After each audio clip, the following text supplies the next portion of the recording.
Good afternoon students. ನಾನು Shivakumar Suryavanshi. 10th class social 1 part 1ನೇ ಅಧ್ಯಾಯದಲ್ಲಿ ನಾವು ನಿನ್ನ ಅಧ್ಯಯನ ಮಾಡಿದ ಪ್ರಕಾರ ಯುರೋಪಿಯನರ ಆಗಮನ, ಭಾರತಕ್ಕೆ ಯುರೋಪಿಯನರ ಆಗಮನ ಎಂಬ 1ನೇ ಪಾಠದ ವಿಷಯವಾಗಿ ನಾವು ಅಭ್ಯಾಸ ಮಾಡ್ತಾ ಇದ್ದೀವಿ. ನಿನ್ನೆ ನಾವು ನೋಡೋಂಥ ವಿಷಯದಲ್ಲಿ ವಿಶೇಷವಾಗಿ ನಿಮಗೆಲ್ಲ ಒಂದು ಸಾರಿ ರಿವಿಷನ್ ಮಾಡ್ತೀನಿ. ನಿನ್ನೆ ನಾವು ನೋಡಿದಂಥ ವಿಷಯದಲ್ಲಿ ಯುರೋಪಿಯನರ ಭಾರತಕ್ಕೆ ಆಗಮನ, ಅದರಲ್ಲಿ 4 ಪ್ರಮುಖ ವಿಷಯಗಳನ್ನು ನಾವು ಕಾಣ್ತೀವಿ. ಏನಂದರೆ 1ನೇ ವಿಷಯ, ಯುರೋಪಿಯನ್ ದೇಶ ಮತ್ತು ಭಾರತ ದೇಶಕ್ಕೆ ಆದಿಕಾಲದಿಂದಲೂ ಮಧ್ಯಕಾಲದಿಂದಲೂ ಮತ್ತು ಇವತ್ತಿಗೂ ಕೂಡ ವ್ಯಾಪಾರ ವಹಿವಾಟು ನಡೀತಾ ಇದೆ. ಸೊ ಇದೇ ವ್ಯಾಪಾರದ ಉದ್ದೇಶಕ್ಕಾಗಿ ಯುರೋಪಿಯನ್ನರು ಭಾರತಕ್ಕಾಗಿ ಬಂದರು. ಅವರು ಬರೋದಕ್ಕಾಗಿ ಸುಮಾರು ತಾಪತ್ರೆಗಳನ್ನು, ಸುಮಾರು ಹಲವು ಮಾರ್ಗಗಳನ್ನು ಅನುಸರಿಸ್ಕೊಂಡು ಬಂದರು. ವಿಶೇಷವಾಗಿ ಸಮುದ್ರ ಮಾರ್ಗವಾಗಿ ಬಂದಿದ್ದರು ಅನ್ನೋಂಥ ವಿಷಯಗಳು ನಾವು ನಿನ್ನೆ ನೋಡಿದ್ದೀವಿ. ಯಾವಾಗ ಅಟೋಮನ್ ಟರ್ಕರು ರೋಮ ಸಾಮ್ರಾಜ್ಯದ ಭಾಗವಾದಂಥ ಕಾನ್ಸ್ಟಾಂಟಿನೋಪಲನ್ನು ವಶಪಡಿಸಿಕೊಂಡಿದ್ದಾಗ ಟರ್ಕರು ಏನು ಮಾಡಿದ್ರು, ವ್ಯಾಪಾರದ ಮೇಲೆ ಅಂದರೆ ಯುರೋಪಿಯನ್ ವ್ಯಾಪಾರಸ್ಥರ ಮೇಲೆ ತುಂಬ ಭಾರವಾದಂಥ ತೆರಿಗೆಗಳನ್ನು ಹಾಕ್ತಾಯಿದ್ರು. ಅತಿಯಾದ ತೆರಿಗೆಯಿಂದ ರೋಮನ್ ವ್ಯಾಪಾರಸ್ಥರಿಗೆ ಕಡಿಮೆ ಲಾಭ ಆಗ್ತಾಯಿತ್ತು. ಅದನ್ನು ಏನು ಮಾಡಿದ್ರು ಅವರು, ಯುರೋಪಿಯನರು ಅನ್ಯ ಮಾರ್ಗ ಅಂದರೆ ಕಾನ್ಸ್ಟಾಂಟಿನೋಪಲದ ಬಿಟ್ಟು ಹೊರತಾಗಿ ಅವ್ರು ಏನು ಮಾಡಿದ್ರು, ಕೆಂಪು ಸಮುದ್ರ ಮತ್ತು ಮೆಡಿಟರೇನಿಯನ್ ಸಮುದ್ರದ ಮಧ್ಯಭಾಗವಾಗಿ ಸುಯೇಜ್ ಕಾಲುವೆನೇ ನಿರ್ಮಾಣ ಮಾಡಿಕೊಂಡಿದ್ರು ಶಾರ್ಟ್ ರೂಟಾಗಿ. ಯಾಕಂದ್ರೆ ಮೊದಲನೇ ಜಲಮಾರ್ಗ ಏನಿತ್ತಂದರೆ ದಕ್ಷಿಣ ಆಫ್ರಿಕಾದ ಕೆಂಟ್ ಹೋಮ್ ಅನ್ನೋಂಥ ಒಂದು ಪಟ್ಟಣದ ಮೂಲಕವಾಗಿ ಹಾದು ಹೋಗ್ತಾಯಿತ್ತು. ಗುಡ್ ಹೋಪ್ ಅನ್ನೋದ ಪಟ್ಟಣದ ಮೂಲಕವಾಗಿ ಹಾದು ಹೋಗ್ತಾಯಿತ್ತು.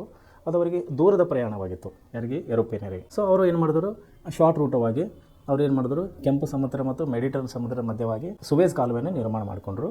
ಈ ಸುವೇಜ್ ಕಾಲುವೆ ಮೂಲಕವಾಗಿ ಅವರು ಯುರೋಪಿಯನರು ಭಾರತ ಜೊತೆಗೆ ವ್ಯಾಪಾರನ ಮಾಡ್ತಾ ಬಂದರು. ವಿಶೇಷವಾಗಿ ಅದರಲ್ಲಿ ಯುರೋಪಿನಲ್ಲಿ ಬಂದಂಥರು ಮೊದಲನೇದಾಗಿ ಪೋರ್ಚುಗೀಸರು, ಆಮೇಲೆ ಡಚ್ಚರು, ಆಮೇಲೆ ಫ್ರೆಂಚರು, ಆಮೇಲೆ ಇಂಗ್ಲೀಷರು. ಸೊ ಈ ನಾವು ಮೊದಲನೇದಾಗಿ ನೋಡಬೇಕಾಗಿ ನಮ್ಮ ಭಾರತಕ್ಕೆ ಬಂದ ಯುರೋಪಿಯನಲ್ಲಿ ಮೊದಲನೇದವರು ಪೋರ್ಚುಗೀಸರು, ಕೊನೆಯದವರು ಕೂಡ ಪೋರ್ಚುಗೀಸರು. ನಾವು ನಿನ್ನೆ ಅಭ್ಯಾಸ ಮಾಡಿದ್ವಿ, ಅದನ್ನು ಒಂದ್ಸಾರಿ ನಿಮಗೆ ರಿಪೀಟ್ ಮಾಡ್ತಾ ಇದ್ದೀನಿ. ವಿಶೇಷವಾಗಿ ಪೋರ್ಚುಗೀಸರಲ್ಲಿ ಸಮುದ್ರ ಮೂಲಕವಾಗಿ ದಾರಿ ಕಂಡಿಡಿದವನು ವಾಸ್ಕೋ ಡಿ ಗಾಮಾ. 1453ರಲ್ಲಿ ಭಾರತದ ಕರಾವಳಿ ತೀರದ ಕಲ್ಲಿಕೋಟೆಯ ಕೊಪ್ಪಾಡ ನಾವು ಊರಲ್ಲಿ ಅವನು ಮೊದಲನೇದಾಗಿ ಭಾರತ ದೇಶವನ್ನು, ಅಲ್ಲಿ ಭಾರತದ ನಮ್ಮ ಪಟ್ಟಣವನ್ನು ತಲುಪಿದನು.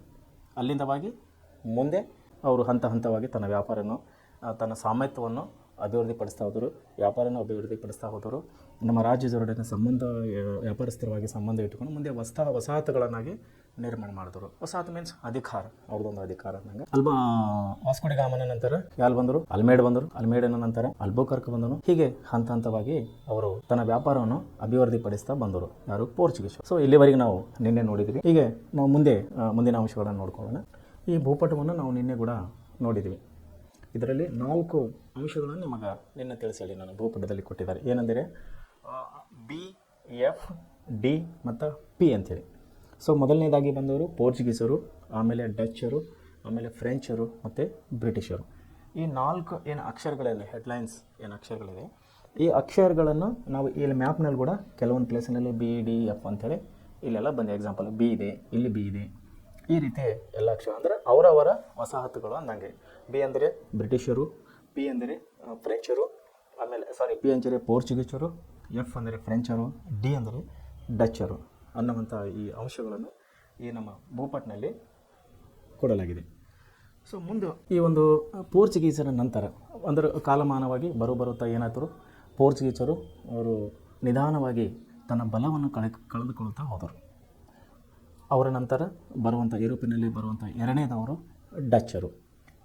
ಡಚ್ಚರ ಬಗ್ಗೆ ನೋಡಬೇಕಾದ್ರೆ ನಾವು ಇನ್ನು ಮುಂದೆ ನೋಡೋಣ. ಡಚ್ಚರು ಹಾಲೆಂಡ್ ಅಥವಾ ನೆದರ್ಲ್ಯಾಂಡ್ ದೇಶದವರು. ಡಚ್ಚರು ಯಾರು? ಹಾಲೆಂಡ್ ಮತ್ತು ನೆದರ್ಲ್ಯಾಂಡ್ ದೇಶದವರು. ತಾವು ವಿದ್ಯಾರ್ಥಿಗಳು ಗಮನದಲ್ಲಿಟ್ಟು ವಿಷಯ ಕೇಳಬೇಕು.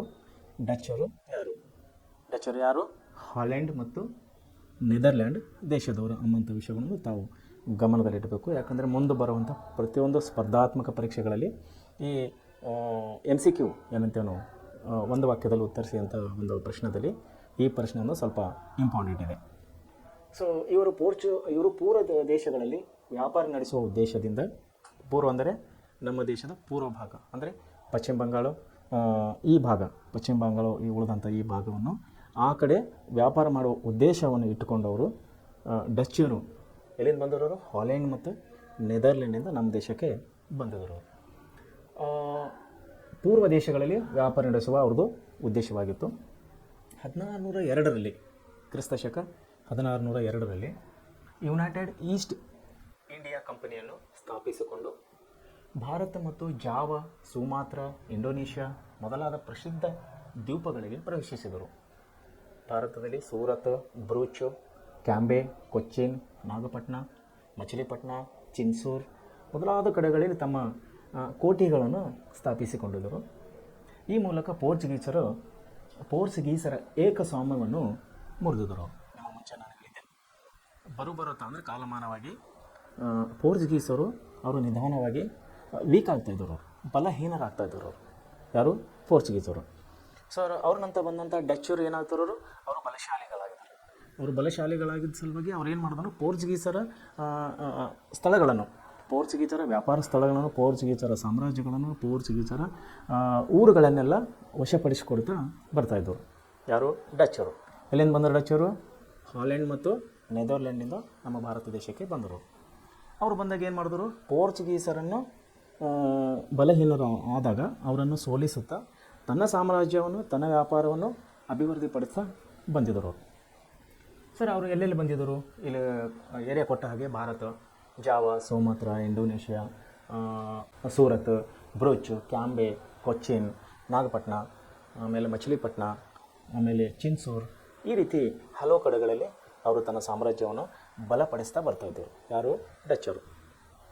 ಮುಂದೆ ಮಾರ್ತಾಂಡವರ್ಮ ಎಂಬಂಥ ನಾವು ಒಂದು ವಿಷಯ ನೋಡ್ತಾ ಇದ್ದೀವಿ. ಈಗ 1729ರಿಂದ 1758 ಕ್ರಿಸ್ತಶಕ 1729ರಿಂದ 1758ರವರೆಗೆ ವೈನಾಡ್ ಸಂಸ್ಥಾನವನ್ನು ಆಳಿದ ಮಾರ್ತಾಂಡವರ್ಮನು ತನ್ನ ಸುತ್ತಮುತ್ತಲಿನ ಸಂಸ್ಥಾನಗಳು ಮತ್ತು ಪರಕೀಯ ಡಚ್ಚರಿಂದ ತನ್ನ ಸಂಸ್ಥಾನವನ್ನು ರಕ್ಷಿಸಿದ. ಯಾರು? ಮಾರ್ತಾಂಡವರ್ಮ. ಇವ ನಮ್ಮ ಭಾರತ ದೇಶದ ರಾಜವ. ಇವನೆಲ್ಲೆಲ್ಲಿ ಅಂದ್ರೆ ವಯನಾಡು ಮತ್ತು ಅದರ ಸುತ್ತಮುತ್ತಲಿನ ಪರಕೀಯರು ಅಂದರೆ ಈಗ ಪರರಂದ್ರೆ ಈಗ ನಮ್ಮ ಭಾರತವನ್ನು ಬಿಟ್ಟು ಪೋರ್ಚುಗೀಸರು, ಡಚ್ಚರು ಎಲ್ಲ ಪರರೇ ಆಗ್ತಾರಲ್ಲ, ನಮ್ಮವರಾಗೋದಿಲ್ಲ ಅವರು. ಸೊ ಅವರನ್ನು ಪರರು ಅಂಥೇಳಿ, ಪರಕೀಯರು ಅಂಥೇಳಿ ಇಲ್ಲಿ ಕೊಡಲ್ಪಟ್ಟಿದೆ.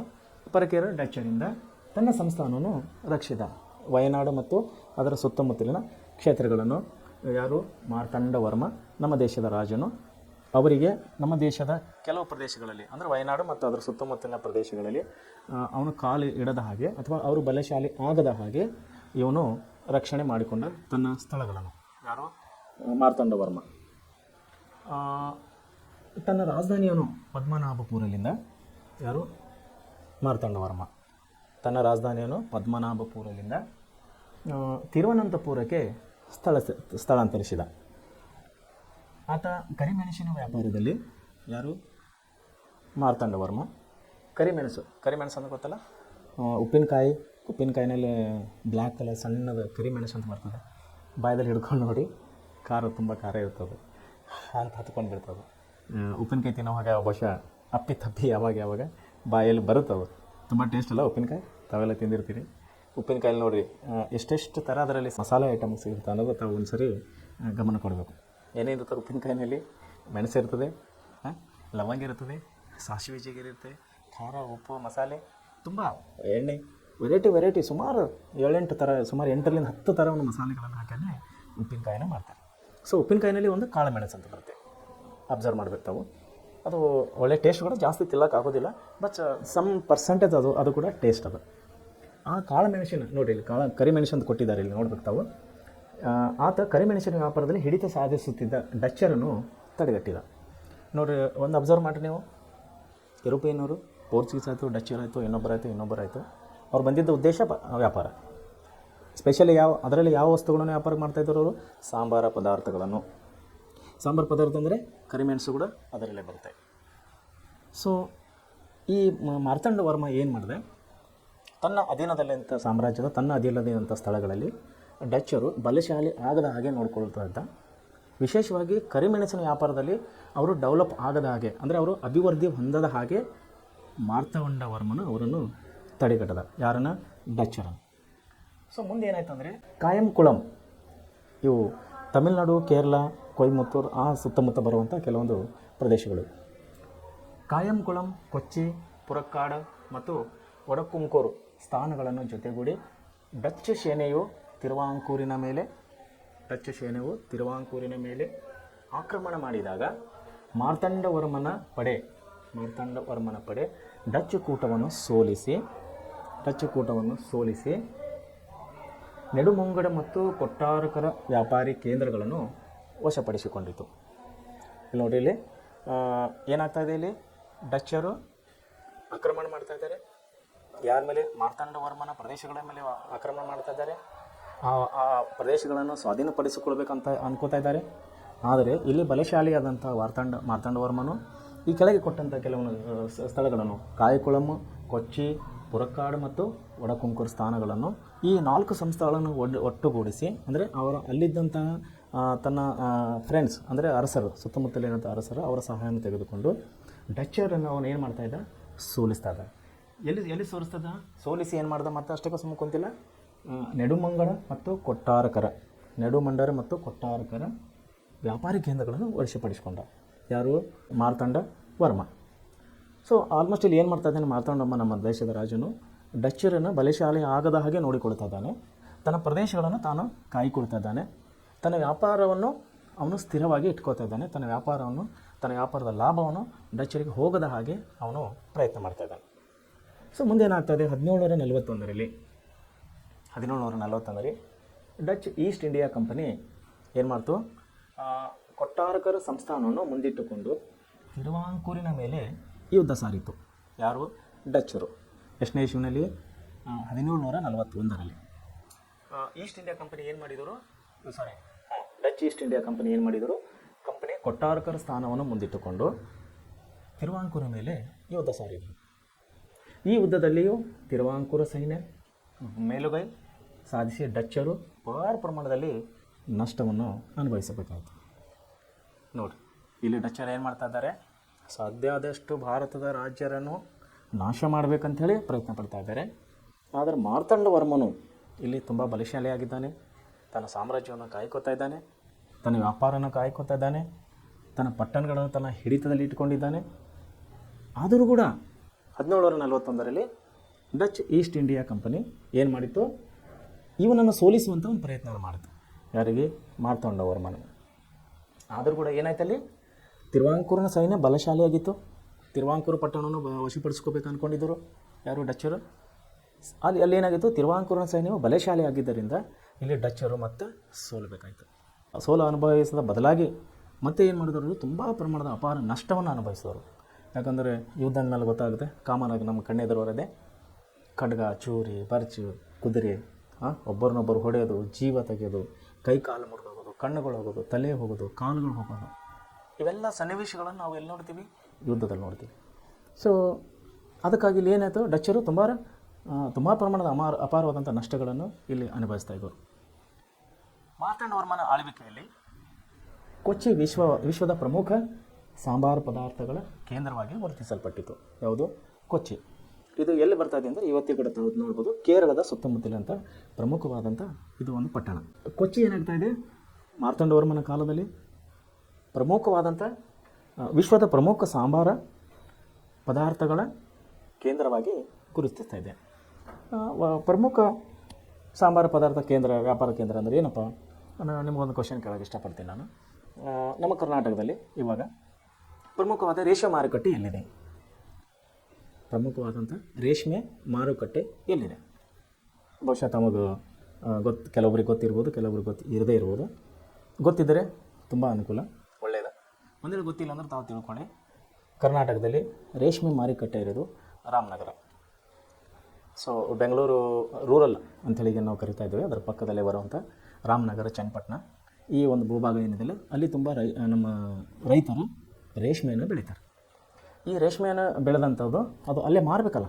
ಈಗ ರೈತರು ಏನು ಮಾಡ್ತಾರೆ? ರೇಷ್ಮೆ ಬೆಳೆದಂಥವನ್ನು ಇಟ್ಕೊಳ್ಳೋಕ್ಕಾಗಲ್ಲ, ಅದನ್ನು ಮಾರಿ ತನ್ನ ಜೀವನವನ್ನು ಸಾಗಿಸ್ತಾ ಇರ್ತಾರೆ. ರೇಷ್ಮೆಗೆ ತುಂಬ ಬೇಡಿಕೆ ಇದೆ, ನಿಮಗೆಲ್ಲ ಗೊತ್ತಿದ್ದ ವಿಷಯನೇ.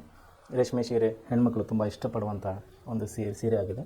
ತುಂಬ ಕಾಸ್ಟ್ಲಿ ಕೂಡ ಅದು, 5-10 ಸಾವಿರ ಲಕ್ಷಗಟ್ಟಲೆವರೆಗೆ ಅದರಲ್ಲಿ ಸೀರೆ ರೇಟ್ಗಳಿದೆ. ಅಷ್ಟೇ ಲುಕ್ಕಿಂಗ್ ಕೂಡ ಇರುತ್ತೆ ಅದು ತುಂಬ ರೇಷ್ಮೆ ಸೀರೆ.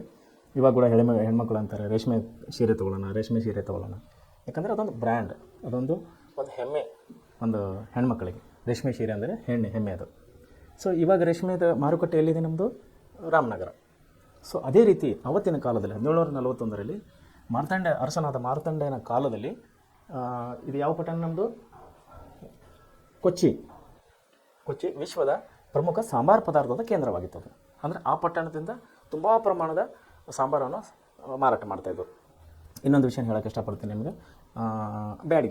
ಬ್ಯಾಡಿಗೆ ಮೆಣಸಿನ್ಕಾಯಿ ಹೆಸರು ತಾವು ಕೇಳಿರ್ತೀರಿ, ನಿಮಗೆ ಗೊತ್ತಿದೆ. ಮನೆಗೆಲ್ಲ ಡೈಲಿ ಪಲ್ಯ ಸಾರಿಗೆಲ್ಲ ಹಾಕೋದು ನಾವು ಮೆಣಸಿನ್ಕಾಯಿ. ಸೊ ಮೆಣಸಿನ್ಕಾಯಿ ಅನ್ನೋದು ಬಹುಶಃ ಸೀಸನ್ ಬಂದಾಗ ತಾವು ಒಂದು ವೇಳೆ ಸ್ಟೂಡೆಂಟ್ಸ್ ದಿನಪತ್ರಿಕೆಗಳನ್ನು ನೋಡ್ತಾ ಇದ್ದರೆ ತುಂಬ ಒಳ್ಳೆಯದು. ನೋಡಿಲ್ಲ ಅಂದ್ರೆ ನೋಡಿರಿ, ಡೈಲಿ ಒಂದು at least half an hour 1 hour ನೋಡಿದ್ರೆ ತುಂಬ ಚೆನ್ನಾಗಿ ಬೆಟರ್. ಯಾವುದೇ ದಿನಪತ್ರಿಕೆ ಇರಲಿ, ಅದು ಕನ್ನಡ ಇರಲಿ, ಇಂಗ್ಲೀಷ್ ಇರಲಿ, ಯಾವುದೇ ಇರಲಿ, ವಿಜಯವಾಣಿ, ವಿಜಯ ಕರ್ನಾಟಕ, ಎನಿವನ್. ಯಾಕಂದರೆ ದಿನಪತ್ರಿಕೆಯಲ್ಲಿ ಏನು ಬರುವಂಥ ವಿಷಯಗಳೇನಿರುತ್ತಲ್ಲ ಅದನ್ನು ನಾವು ಪ್ರಚಲಿತ ಘಟನೆಗಳಂತ ಕರಿತೀವಿ ನಾವು, ಕರೆಂಟ್ ಅಫೇರ್ಸ್. ಅಂದರೆ ಮುಂದೆ ನೀವು 10th ಆದಮೇಲೆ PUC ಡಿಗ್ರಿ ಎಲ್ಲೇ ಹೋದರೂ ಕೂಡ ಪ್ರಚಲಿತ ಘಟನೆ ಅಂತ ಒಂದು ಸಪ್ರೇಟ್ ಟಾಪಿಕೇ ಬರುತ್ತೆ, ನಿಮಗೆ ಸಪ್ರೇಟ್ ಬುಕ್ಕನೇ ಬರ್ತದೆ. ತುಂಬ ವಿಷಯಗಳು ಬರ್ತದೆ. ಪ್ರಚಲಿತ ಅಂದರೆ ಇವತ್ತು ನಡೀತಾ ಇರುವಂಥ ಘಟನೆಗಳು. ಸೊ ಪೇಪರ್ನಲ್ಲಿ ಏನಂದರೆ ನಿಮಗೆ ಪ್ರಚಲಿತ ಘಟನೆಗಳು ವಿಷಯಗಳನ್ನು ತುಂಬ ವಿಷಯಗಳನ್ನು ಸಿಗ್ತಾವೆ ನಿಮಗೆ. ನಾನು ಲಾಸ್ಟ್ ಟೈಮ್ ಹೀಗೆ ಪೇಪರ್ ನೋಡ್ತಾಯಿದ್ದೆ, ಬ್ಯಾಡಗಿ ಮೆಣಸಿನ್ಕಾಯಿ ವಿಷಯನಲ್ಲಿ ಹೇಳ್ತಾ ಇದ್ದೆ ನಿಮಗೆ. ಬ್ಯಾಡಗಿ ಮೆಣಸಿನ್ಕಾಯಿ ಎಷ್ಟು ವಹಿವಾಟು ನಡೀತದೆ ಅಂದರೆ ಅದೊಂದು ದೊಡ್ಡ ಅಮೌಂಟ್. ಸೊ ನಾನು ಎಷ್ಟು ಮಟ್ಟಿಗೆ ನನಗೆ ಅಮೌಂಟ್ ಅಷ್ಟು ನೆನಪಿಲ್ಲ, ಕೋಟಿಗಟ್ಟಲೆ, ಸಾವಿರಾರು ಕೋಟಿಗಟ್ಟಲೆ ವ್ಯವಹಾರನ ಇದೇ ನಮ್ಮ ಬ್ಯಾಡಗಿ ಮೆಣಸಿನ್ಕಾಯಿ. ಅಂದರೆ ಇಲ್ಲಿ ಹಾವೇರಿ, ರಾಣಿಬೆನ್ನೂರು ಹತ್ರ. ಯಾಕಂದರೆ ಅಲ್ಲಿ ಸುತ್ತಮುತ್ತಲ ಪ್ರದೇಶಕ್ಕೆ ಎಲ್ಲ ರೈತರು ಜಾಸ್ತಿ ಮೆಣಸಿನ್ಕಾಯಿನ ಬೆಳೀತಾರೆ. ಅಲ್ಲಿದ್ದ ಮೆಣಸಿನ್ಕಾಯಿ ವಿದೇಶದ ಮಾರಾಟ ಮಾಡ್ತಾರೆ. ದಟ್ ಕಾಲ್ಡ್ ವ್ಯಾಪಾರ. ಅದೇ ರೀತಿ ಕೊಚ್ಚಿ ಪಟ್ಟಣದಿಂದ ಏನು ಸೇಲ್ ಮಾಡ್ತಾಯಿದ್ರು, ಏನು ವ್ಯಾಪಾರ ಮಾಡ್ತಾಯಿದ್ರು? ಸಾಂಬಾರು ಪದಾರ್ಥ. ಮೆಣಸಿನ್ಕಾಯಿ ಕೂಡ ಅದು ಕೂಡ ಒಂದು ಸಾಂಬಾರು ಪದಾರ್ಥನೇ. ಯಾಕೆ ಸಾಂಬಾರಿಗೆ ಬಳಸುವಂಥ ವಸ್ತುಗಳನ್ನು ನಾವು ಸಾಂಬಾರು ಪದಾರ್ಥ ಅಂತ ಕರಿತೀವಿ. ಅದೊಂದು ಮಸಾಲೆ ಕೂಡ. ಸೊ ಈ ರೀತಿ ತುಂಬ ಬೇಡಿಕೆಯಾದಂಥ ಒಂದು ವಸ್ತು ಸಾಂಬಾರು ಪದಾರ್ಥ. ಆ ಸಾಂಬಾರು ಪದಾರ್ಥ ಕೊಚ್ಚಿ ಪಟ್ಟಣದಿಂದ ವಿಶ್ವದ ಪ್ರಮುಖ ವ್ಯಾಪಾರ ಕೇಂದ್ರವಾಗಿ ಅಲ್ಲಿ ಬೆಳೀತಾ ಇತ್ತು ಮಾರ್ತಾಂಡನ ಕಾಲದಲ್ಲಿ. ಸೊ ಮುಂದೇನಾಯಿತು? ಪ್ರಮುಖ ವ್ಯಾಪಾರ ಕೇಂದ್ರವಾಗಿ ಅದು ಗುರುತಿಸಲ್ಪಟ್ಟಿತ್ತು. ತಿರುವಾಂಕೂರು ಸಂಸ್ಥಾನದ ಅತ್ಯಂತ ಶ್ರೀಮಂತ ಸಂಸ್ಥಾನವಾಗಿತ್ತು. ತಿರುವಾಂಕೂರಿನ ರಾಜನಾಥ ಅಂತ ಯಾರು? ಮಾರ್ತಾಂಡ ವರ್ಮನ ಕಾಲದಲ್ಲಿ ಈ ತಿರುವಾಂಕೂರು ಸಂಸ್ಥಾನದ ಅತ್ಯಂತ ಶ್ರೀಮಂತ ಸಂಸ್ಥಾನವಾದಿತ್ತು. ಯಾವುದು? ಕೊಚ್ಚಿ. ವಿದ್ಯಾರ್ಥಿಗಳು ತಾವು ವಿಶೇಷವಾಗಿ ಗಮನ ಕೊಡಬೇಕು. ಈ ಸ್ಥಳಗಳನ್ನು, ಈ ಕೊಚ್ಚಿ, ತಿರುವನಂತಪುರ, ಕಲ್ಲಿಕೋಟೆ, ಕೊಪ್ಪಾಳ, ಈ ಊರುಗಳ ಹೆಸರುಗಳನ್ನು ತಾವು ಒಳ್ಳೆ ರೀತಿ ನೆನಪಿನಾಗ ಇಟ್ಕೋಬೇಕು ದಯಮಾಡಿ. ಓಕೆ. ಅಂತಿಮವಾಗಿ 1753ರಲ್ಲಿ ಆಗಸ್ಟ್ 15ರಂದು ನಡೆದ ಒಪ್ಪಂದದಲ್ಲಿ ಡಚ್ ಪಡೆಗಳು ತಮ್ಮ ಸಂಪೂರ್ಣ ಅಧಿಕಾರವನ್ನು ತಿರುವಾಂಕೂರಿಗೆ ಒಪ್ಪಿಸಿ ಶರಣ. ನೋಡಿ ಏನಾಯ್ತು ಇಲ್ಲಿ? ಡಚ್ಚರು ತನ್ನ ವ್ಯಾಪಾರವನ್ನು ಅಭಿವೃದ್ಧಿಪಡಿಸುವ ಸಲುವಾಗಿ, ಹೊಸ ಸ್ಥಳಗಳನ್ನು ವಶಪಡಿಸಿಕೊಳ್ಳುವ ಸಲುವಾಗಿ ನಮ್ಮ ದೇಶದ ರಾಜರುಗಳ ಮೇಲೆ ಆಕ್ರಮಣ ಮಾಡಿ ಯುದ್ಧ ಮಾಡಿ ಅವರನ್ನು ಸೋಲಿಸಿ ಆ ಸ್ಥಳಗಳನ್ನು, ಆ ಸಾಮ್ರಾಜ್ಯಗಳನ್ನು ವಶಪಡಿಸಬೇಕು ಕೊಡಬೇಕು ಅಂತ ಬಂದಂಥ ಡಚ್ಚರು ಇಲ್ಲಿ ಬಲಿಷ್ಠವಾದಂಥ ನಮ್ಮ ಸೇನೆ ಮೂಲಕವಾಗಿ ನಮ್ಮ ಸಾಮ್ರಾಜ್ಯದ, ನಮ್ಮ ಅರಸರ ಸೈನ್ಯದ ಮುಂದೆ ಅವರು ಶರಣಾಗುವಂಥ ಪರಿಸ್ಥಿತಿ ಇಲ್ಲಿ ಬಂದು ಕುಂತಿದೆ. ಯಾಕಂದರೆ ಈಗ ಮೇಲೆ ನಾವು ನೋಡಿದಾಗ 2-3 ಸಾರಿ ಅವರು ಸೋಲು ಅನುಭವಿಸಿದ್ದಾರೆ. ಇಲ್ಲಿ ಕೂಡ 1753ರಲ್ಲಿ ಆಗಸ್ಟಲ್ಲಿ ಒಂದು ರಾಜರಿಗೆ ಹಾಗೂ ಡಚ್ಚರಿಗೆ ಒಂದು ಒಪ್ಪಂದ ಏರ್ಪಡ್ತದೆ. ಆ ಒಪ್ಪಂದದ ಪ್ರಕಾರ ಏನಾಗ್ತದೆ, ಇಲ್ಲಿ ತನ್ನ ಸಂಪೂರ್ಣ ಅಧಿಕಾರವನ್ನು ತಿರುವಾಂಕೂರಿಗೆ ಒಪ್ಪಿಸಿ ಶರಣಾದರು. ಯಾರು? ಡಚ್ಚರು. ಹೀಗೆ ಮಾರ್ತಾಂಡ ವರ್ಮನ ಆಡಳಿತ ಭಾರತ ಇತಿಹಾಸದಲ್ಲಿ ಪ್ರಮುಖ ಕಾಲಘಟ್ಟವಾಗಿ ಗುರುತಿಸಲ್ಪಟ್ಟಿದೆ. ಭಾರತದಲ್ಲಿ ಇಂಗ್ಲಿಷರ ಏಳಿಗೆ ಮತ್ತು ಡಚ್ಚರ ಆಗ್ನೇಯ ಏಷ್ಯಾದಲ್ಲಿ ವಶಪಡಿಸಿಕೊಂಡಂಥ ದ್ವೀಪಗಳಿಗೆ ಹೆಚ್ಚು ಆಸಕ್ತರಾಗಿದ್ದು ಭಾರತದ ಡಚ್ಚರ ಅಧಿಕಾರ ಅವನತಿಗೆ ಕಾರಣವಾಯಿತು. ಇಲ್ಲಿ ಡಚ್ಚರು ಅವನತಿ ಹೊಂದೋದರಲ್ಲೇ ಅವರು ಕಾಲಕ್ರಮೇಣವಾಗಿ ಬಲಹೀನರಾದರು. ಯಾಕಂದರೆ ಇಲ್ಲಿ ಏಷ್ಯಾದಲ್ಲಿ, ಆಗ್ನೇಯ ಏಷ್ಯಾದಲ್ಲಿ ಏನಾಗ್ತದೆ, ಬ್ರಿಟಿಷರು ಬಲಶಾಲಿ ಆಗ್ತಿದ್ದಾರೆ. ಇಲ್ಲಿ ಮಾರ್ತಾಂಡವರ್ಮ ರಾಜನು ಕೂಡ ಬಲಶಾಲಿಯಾಗಿದ್ದಾನೆ. ಸೊ 2 ಬಲಾಢ್ಯ ಒಂದು ಸೈನ್ಯದಲ್ಲಿ ಡಚ್ಚರಿಗೆ ಇಲ್ಲಿ ಮುಂದೆ ಹೋಗಲಿಕ್ಕೆ ದಾರಿ ಸಿಗ್ತಾಯಿಲ್ಲ. ಒಂದು ಸ್ಥಳನ ವಶಪಡಿಸಬೇಕಂದ್ರೆ ಅಲ್ಲಿ ಸೋಲು ಅನುಭವಿಸ್ತಾ ಇದ್ದಾರೆ, ಇನ್ನೊಂದು ಸ್ಥಳಕ್ಕೆ ಹೋಗಿ ಅವರು ವಶಪಡಿಸ್ಬೇಕಂದ್ರೆ ಅಲ್ಲೂ ಸೋಲು ಅನುಭವಿಸ್ತಾ ಇದ್ದಾರೆ.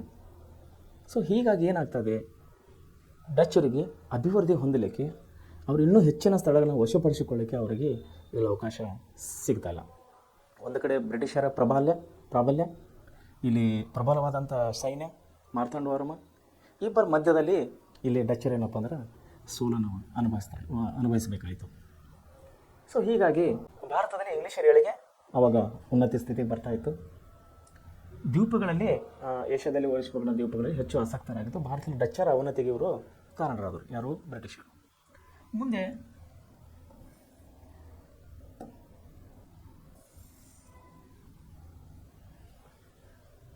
ಈಗ ಪೋರ್ಚುಗೀಸರು ಮುಗೀತು, ಆಮೇಲೆ ಡಚ್ಚರು ಮುಗೀತು, ಆಮೇಲೆ ಈಗ ಇಂಗ್ಲೀಷರು ಬರ್ತಾ ಇದ್ದಾರೆ.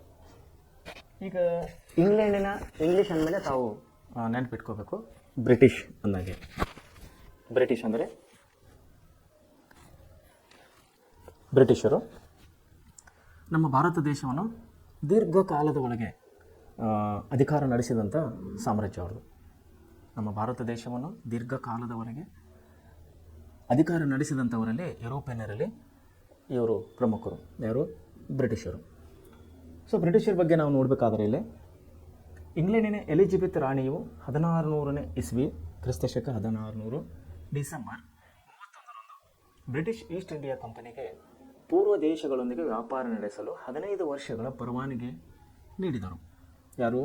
ಬ್ರಿಟಿಷ್ ರಾಣಿ. ಅಂದರೆ ಆವತ್ತಿನ ಕಾಲದಲ್ಲಿ ರಾಜ ಮತ್ತು ರಾಣಿಯ ಹೆಸರಿನಲ್ಲಿ ಕೆಳಗಂಡ ಸೈನಿಕರು, ಮಂತ್ರಿಗಳು ಅಧಿಕಾರವನ್ನು ನಡೆಸ್ತಾಯಿದ್ರು. ಸೊ ಬ್ರಿಟಿಷ್ ದೇಶ ಅಂದರೆ ಇವರೆಲ್ಲಿ ಬಂದರು? ಇವರು ಇಂಗ್ಲೆಂಡ್ ದೇಶದಲ್ಲಿ. ಆ ದೇಶಕ್ಕೆ ಒಬ್ಬರು ರಾಜ ಇರಬೇಕು. ಗಂಡು ಮಕ್ಕಳಿದ್ದಾರೆ ರಾಜರು, ಹೆಣ್ಣು ಮಕ್ಕಳಿದ್ದಾರೆ ನಾವು ರಾಣಿ ಅಂತ ಕರಿತೀವಿ. ಸೊ ಅಲ್ಲಿ ರಾಣಿ ಇದ್ದರು. ಅವಾಗ ಯಾರು ರಾಣಿ ಇದ್ದರು ಅಲ್ಲಿ? ಎಲಿಜಬೆತ್ ರಾಣಿ. ಅವರ ಹೆಸರು ಎಲಿಜಬೆತ್ ರಾಣಿ. ಕ್ರಿಸ್ತಶಕ 1600 ಇಸ್ವಿಯಲ್ಲಿ ಏನಾಯಿತು? ಡಿಸೆಂಬರ್ 30ರಂದು ಬ್ರಿಟಿಷ್ ಈಸ್ಟ್ ಇಂಡಿಯಾ ಕಂಪನಿಗೆ ಪೂರ್ವ ದೇಶಗಳೊಂದಿಗೆ, ಪೂರ್ವ ಅಂದ್ರೆ ಗೊತ್ತಲ್ಲ, ಸೂರ್ಯ ಹುಟ್ಟುವಂಥ ದಿಕ್ಕುಗಳಲ್ಲೇ ಬರುವಂಥ ಎಲ್ಲ ದೇಶಗಳಿಗೆ ನಾವು ಪೂರ್ವ ದೇಶಗಳು ಅಂತ ಕರಿತೇವೆ. ತಾವು ಇದನ್ನು ಸಣ್ಣ ವಿಷಯ ಅಂತ ಏನು ದೊಡ್ಡ ವಿಷಯ ಅಲ್ಲ, ನೆನಪಿಟ್ಕೊ. ಪೂರ್ವ, ಪಶ್ಚಿಮ, ಉತ್ತರ ಮತ್ತು ದಕ್ಷಿಣ 4 ಭಾಗಗಳನ್ನು ನಾವೆಲ್ಲ ನೋಡ್ತಾ ಇರ್ತೀವಿ. ಸೊ ಇಲ್ಲಿ ಇಂಗ್ಲೆಂಡ್ ರಾಣಿ ಏನು ಮಾಡ್ತಾ ಇದ್ದಾರೆ? 1600 ಕ್ರಿಸ್ತಶಕ 16 ಡಿಸೆಂಬರ್ 31ನೇ ತಾರೀಕಿಗೆ ಯಾವ ಕಂಪನಿಗೆ ಅಧಿಕಾರ ಕೊಡ್ತಾ ಇದ್ದಾರೆ ಅವರು? ಬ್ರಿಟಿಷ್ ಈಸ್ಟ್ ಇಂಡಿಯಾ ಕಂಪನಿಗೆ ಅಧಿಕಾರ ಕೊಡ್ತಾ ಇದ್ದಾರೆ. ಏನು ಕೊಡ್ತಾ ಇದ್ದಾರೆ ಅವರು? ಪೂರ್ವ ದೇಶಗಳೊಂದಿಗೆ 15 ವರ್ಷಗಳವರೆಗೆ ಅಲ್ಲಿ ಅವಧಿಯನ್ನು ಮೆನ್ಷನ್ ಮಾಡಿದ್ದಾರೆ. ಏನು ಮಾಡಿದ್ದಾರೆ ನೋಡಿ ಇಲ್ಲಿ?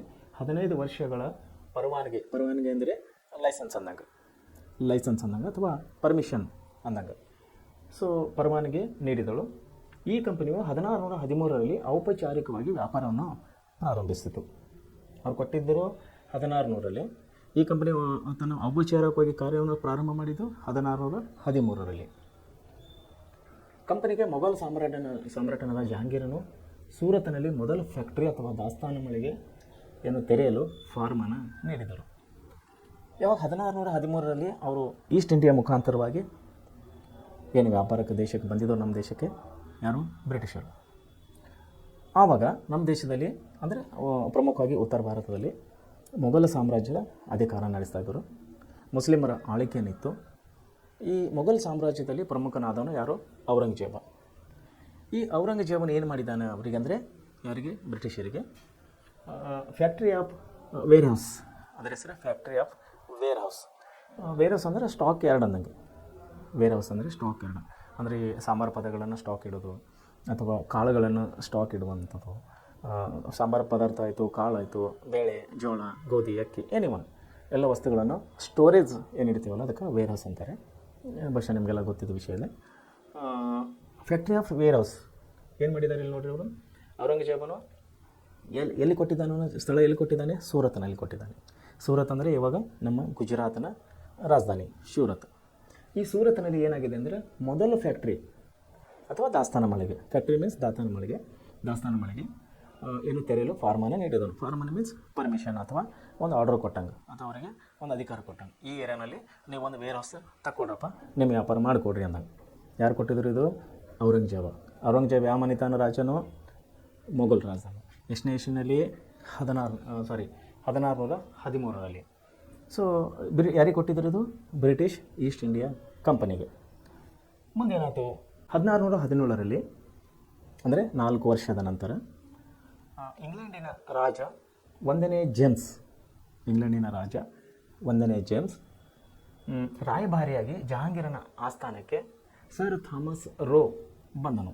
ಅಂದರೆ ಅವರು ರಾಯಭಾರಿಗಳು.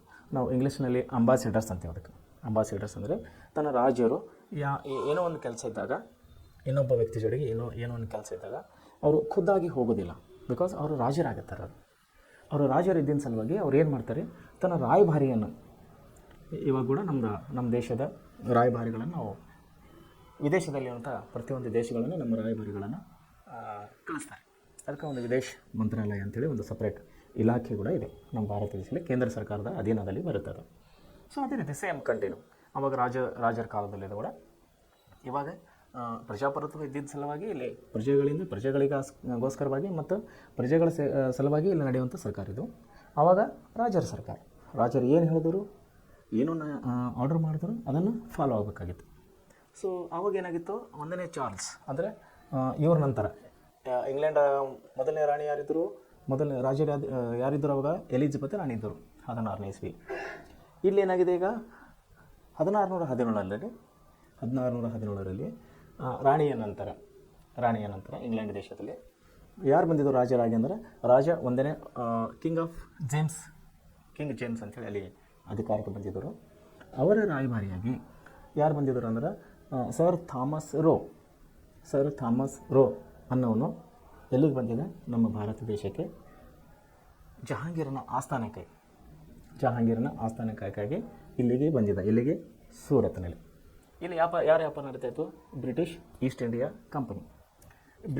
ಇಂಡಿಯಾ ಕಂಪನಿಯ ಒಂದು ಆಗು ಹೋಗುಗಳನ್ನು ನೋಡಿ ಸಲುವಾಗಿ ಬ್ರಿಟಿಷ್ ರಾಜರು ಸರ್ ಥಾಮಸ್ ರೋ ಅನ್ನೋರಿಗೆ ನಮ್ಮ ದೇಶದ ಸೂರತ್ ಅನ್ನೋ ಒಂದು ಸ್ಥಳಕ್ಕೆ ಅಂದರೆ ಜಹಾಂಗೀರನ ಆಸ್ಥಾನಕ್ಕೆ ರಾಯಭಾರಿ ಅಂದರೆ ಅಂಬಾಸೆಡರ್ಸ್ ಹೋಗಿ ಭೇಟಿಯಾಗಿ ನೋಡ್ಕೊಂಡು ಬಾಪ ಅಂಥೇಳಿ ಅವರು ಕಳಿಸಿದರು. ಏನಾಯಿತು ಮುಂದೆ, ಇವನು ಜಹಾಂಗೀರನಿಂದ ಮೊಘಲ್ ಸಾಮ್ರಾಜ್ಯದ ಕೆಲವೆಡೆಗಳಲ್ಲಿ ಫ್ಯಾಕ್ಟ್ರಿಗಳನ್ನು ಸ್ಥಾಪಿಸಲು ಅನುಮತಿ ಪಡೆದನು. ಯಾರು, ಸರ್ ಥಾಮಸ್ ರೋ. ಎಲ್ಲಿಂದ ಬಂದಿದ್ದ ಇವನು, ಬ್ರಿಟಿಷ್ ರಾಯಭಾರಿಯಾಗಿ ಬಂದಿದ್ದ. ಯಾರು ಕಳಿಸಿದರು, ಬ್ರಿಟಿಷ್ ರಾಜ 1ನೇ ಜೇಮ್ಸ್ನ ರಾಯಭಾರಿಯಾಗಿ ಭಾರತ ದೇಶಕ್ಕೆ ಬಂದಿದ್ದ. ಇಲ್ಲಿ ಮೊಘಲ್ ಸಾಮ್ರಾಟನಾದಂಥ ಜಹಾಂಗೀರನ ಆಸ್ಥಾನಕ್ಕೆ ಬಂದು ಅವರನ್ನು ಭೇಟಿಯಾಗಿ, ನಾವು ಇನ್ನೂ ಹೆಚ್ಚಿನ ವ್ಯಾಪಾರ ಮಾಡ್ತೀವಿ, ನಿಮಗೇನು ಟ್ಯಾಕ್ಸ್ ಕಟ್ಟಬೇಕು ಕಟ್ತೀವಿ, ನಿಮಗೇನು ಕಾಣಿಕೆ ಕೊಡಬೇಕು ಕೊಡ್ತೀವಿ, ನಮಗೆ ಇನ್ನೂ ಸ್ವಲ್ಪ ಜಾಗ ಕೊಡಿಯಪ್ಪ, ನಮಗೆ ಇನ್ನೂ ಸ್ವಲ್ಪ ಸ್ಥಳ ಹೆಚ್ಚಿಗಾಗಿ ಬೇಕಾಗಿದೆ, ನೀವು ಕೊಟ್ಟಂಥ ಸ್ಥಳ ನಮಗೆ ಸಾಕಾಗ್ತಾಯಿಲ್ಲ. ಯಾಕಂದರೆ ಇವರು ವ್ಯಾಪಾರ ಏನಾಗಿದೆ, ಜಾಸ್ತಿ ಆಗಿದೆ, ಇವರು ಬಿಸ್ನೆಸ್ ಡೆವಲಪ್ ಆಗಿದೆ, ಲಾಭನ ಮಾಡ್ಕೋತಾ ಇದ್ದಾರೆ. ಆವಾಗ ಏನಾಯಿತು, ಇನ್ನೂ ಸ್ವಲ್ಪ 2-3 ವೇರ್ ಹೌಸ್, ಮೊದಲನೇ ವೇರ್ ಹೌಸಿಗೆ ಅವ್ರು ಪರ್ಮಿಷನ್ ಕೊಟ್ಟಿದ್ರಲ್ಲ 1613ರಲ್ಲಿ ಸೂರತ್ನಲ್ಲಿ.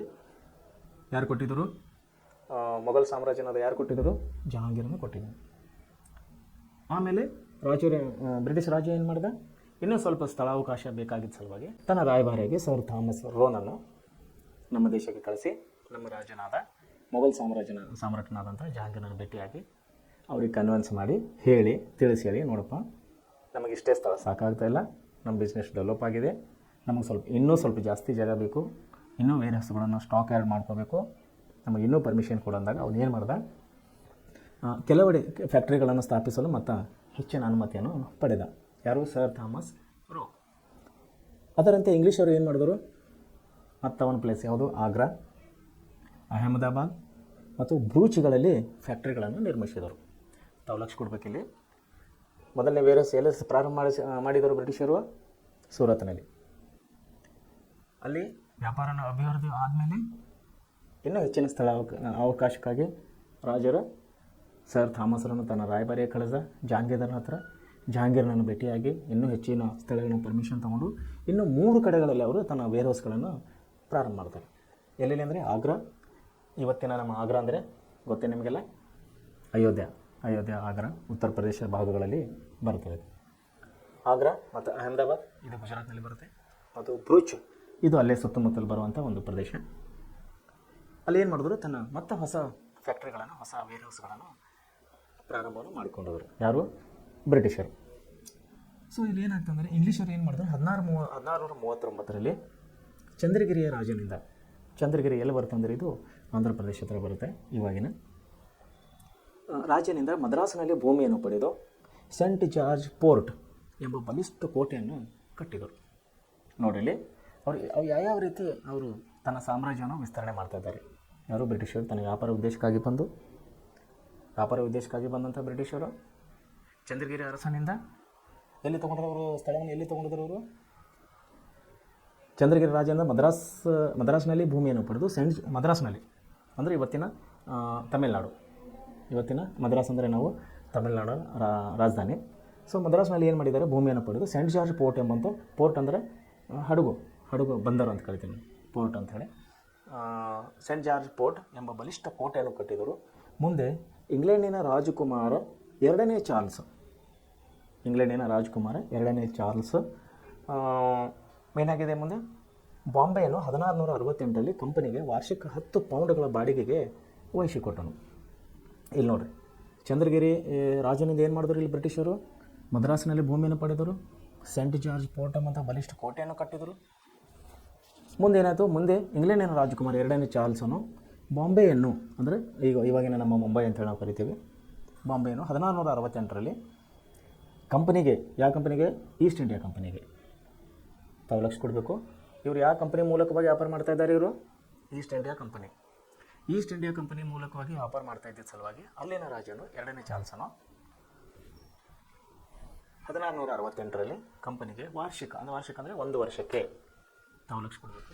ಈ ವಿಷಯನ ತಾವು ಒಳ್ಳೆ ರೀತಿಯಲ್ಲಿ ಗಮನ ಇಡಬೇಕು. ಯಾಕಂದರೆ ಇದು ವಾರ್ಷಿಕ, ಮಾಸಿಕ, ದೈನಿಕ ಈ ವಿಷಯಗಳನ್ನು ನೀವು ತಾವು ನೆನಪಿಟ್ಕೊಂಡು, ಬಹುಶಃ ಭಾಳಷ್ಟು ಮಂದಿ ಗೊತ್ತಿರ್ಬೋದು ಅನ್ಕೋತೀನಿ. ಗೊತ್ತಿಲ್ಲ ಅಂದರೆ ತಾವು ನೆನಪಿನ ಇಟ್ಕೊಡ್ರಿ. ವಾರ್ಷಿಕ ಅಂದರೆ ವರ್ಷಕ್ಕೊಂದು ಸಾರಿ, ಮಾಸಿಕ ಅಂದರೆ ತಿಂಗಳಿಗೆ 1 ಸಾರಿ, ದೈನಿಕ ಅಂದರೆ ಡೈಲಿ 1 ಸಾರಿ ಅಂದ. ಸೊ ವಾರ್ಷಿಕವಾಗಿ 10 ಪೌಂಡ್ಗಳ ಬಾಡಿಗೆಯನ್ನು ವಹಿಸಿಕೊಟ್ಟಿದ್ದಾರೆ. ಪೌಂಡ್ ಅಂದರೆ ನಾವು ರೂಪಾಯಿ, ಈಗ ನಾವು ನಮ್ಮ ಭಾರತದ ಕರೆನ್ಸಿ ಅಂದರೆ ಭಾರತದ ಹಣಕ್ಕೆ ನಾವು ಏನಂತ ಕರಿತೀವಿ, ರೂಪಾಯಿ ಅಂತ ಕರಿತೀವಿ. ಸೊ ಬ್ರಿಟಿಷರ ಹಣ, ಯಾರ್ದು, ಬ್ರಿಟಿಷರ ಹಣಕ್ಕೆ ಪೌಂಡ್ ಅಂತೇಳಿ ಕರೀತಾರೆ. ಅದು ವ್ಯಾಲ್ಯೂವನ್ನು ನೀವು ನಿಮ್ಮ ಹತ್ರ ಮೊಬೈಲ್ ಇದೆ, ಇವತ್ತಿನ day by day, daily value ಅನ್ನೋದು ಚೇಂಜ್ ಆಗ್ತಾ ಇರ್ತದೆ. ಡಾಲರ್ ಎದುರು, ಪೌಂಡ್ ಎದುರು, ರೂಪಾಯಿ ಅನ್ನೋದು ಎಷ್ಟು ವ್ಯಾಲ್ಯೂ ಇವತ್ತಿನ ದಿವಸಕ್ಕೆ ಎಷ್ಟಿದೆ. $1 = ಹೌ ಮೆನಿ ರುಪೀಸ್ ಅಂತ ನೀವು ಗೂಗಲ್ನಲ್ಲಿ ಹೊಡೆದ್ರೆ ನಿಮಗೆ ತೋರಿಸ್ತದೆ. ಅವರ $1 ಅಂದರೆ 1 ರೂಪಾಯಿ ನಮ್ಮ ಎಷ್ಟು ರೂಪಾಯಿಗೆ ಸಮನಾಗಿದೆ. ಅದನ್ನು ನಿಮಗೆ ಇನ್ನೊಂದು ವಿಷಯದಲ್ಲಿ ಹೇಳ್ತೀನಿ, ನಾನು ಇನ್ನೊಂದು ಸಮಯ ಬಂದ ತಿಳಿಸ್ತೀನಿ. What is the difference of pound and rupees. ಸಂಕ್ಷಿಪ್ತವಾಗಿ ತಾವು ನೆನಪಿಟ್ಕೊಡ್ರಿ. ಪೌಂಡ್ ಅಂದರೆ ಇಂಗ್ಲೆಂಡ್ ದೇಶದ ಕರೆನ್ಸಿ ಅಥವಾ ರೂಪಾಯಿ. ಯಾಕಂದರೆ ಅವರು ವ್ಯಾಪಾರ ಮಾಡ್ತಾ ಇರ್ತಾರೆ, ರೂಪಾಯಿ ಮೂಲಕನೇ ವ್ಯಾಪಾರ ಮಾಡಬೇಕಲ್ಲ, ದುಡ್ಡು ಕೊಡಬೇಕು, ವಸ್ತುಗಳನ್ನು ಖರೀದಿ ಮಾಡಬೇಕು, ಲಾಭ ಪಡ್ಕೊಳ್ಬೇಕು, ಇದೆಲ್ಲ ರೂಪಾಯಿ ಮೂಲಕನೇ ಆಗ್ತಾ ಇರ್ತದೆ. ನಾವು ರೂಪಾಯಿ ಅಂತೀವಿ ನಮ್ಮ ದೇಶದಲ್ಲಿ, ಅವರು ಪೌಂಡ್ ಅಂಥೇಳಿ ಕರೀತಾರೆ.